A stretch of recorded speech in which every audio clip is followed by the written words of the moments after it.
Hello guys! Happy New Year! Bali ito, nagpre-prepare na kami para sa aming medianoche. At syempre, dahil nasarapan sila sa tacos ko, ay gumawa ako ng nachos. Bali, ganun na pa rin yung process na ginawa ko. Syempre, inuna ko na tong kamatis. Kumbaga, ika-caramelize lang natin. At ito na nga yung pamangkin ko at ang alaga kong Mandy. After naman ng kamatis, ay naggisa na naman ako ng sibuyas para sa giniling na beef. Sobrang nagustuhan kasi ni Mama yung mga ginagawa kong nachos at saka ni Kuya She. Nasarapan nga siya sa ginawa kong nachos, lalo na dun sa sauce. At pag nakauwi na nga ang ate ko, gagawan ko rin siya niyan. At si Mama naman, nagluto siya ng smoked ribs, kaya ang sarap-sarap talaga. At nagisa na ako dito ng butter para sa mixed veggies para doon sa side dish ng pork ribs. Ang sarap talaga ng paggagawa ni Mama kasi talagang pinakuluan niya yun sa beer. At ito na nga yung mga mixed veggies. Nilagyan ko lang yan ng white pepper, tapos onion powder. Yun lang, hindi na ako naglagay ng salt.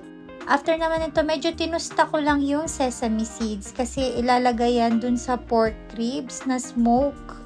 At ayan na, tapos na ako. So, ayusin namin yung lamesa at inaantay pa namin yung sushi dyan. At dumating na nga itong isa kong pamangkin, nakaisa-isang lalaki. Kinarga ko nga si Mandy kasi halik-halikan niya na naman si Jam Jam. Nililips to lips niya. At gusto makisali habang naglalaro si Jam Jam dahil si Jam Jam marunong na siya maglakad. Inaalalayan lang siya ng kaunti kasi ang bilis-bilis niyang tumakbo. Tingnan mo naman yung mga ate niya, talagang sinusundan siya. At si Mandy nga, ikinalungkot niya na hindi ko siya nilalapag. Nagtataka siya, ba't hindi ako pwedeng sumali sa kanila sa pagpiplay? Makikipag-play lang naman ako.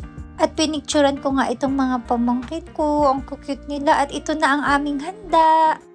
At ayan, dumating na rin yung sushi. Pinick up lang namin yan. Malapit lang din dito. At yun yung pork ribs ni Mama. Sobrang sarap niyan, guys. At yan nga yung unang naubos. Nagkaldereta din si Mama. At naglagay din kami ng kimchi dyan, sushi, nachos at tacos. At syempre, hindi mawawala yung picture taking. At ayan, mauuna ang mga apo para makita ni ate. At ayan na nga ang mga lolo't lola. Syempre, pagkatapos niyan kami na, pero hindi ko na yan nabidyohan. Syempre, kasali ako doon sa pinicturan. At pagka uwi ko nga, nag-video call naman kami ng mga tita ko. Bago mag-12 kasi umuwi na ako kasi pumasok si Papa at nakisabay na rin ako. That's all for now, guys. See you on my next vlog.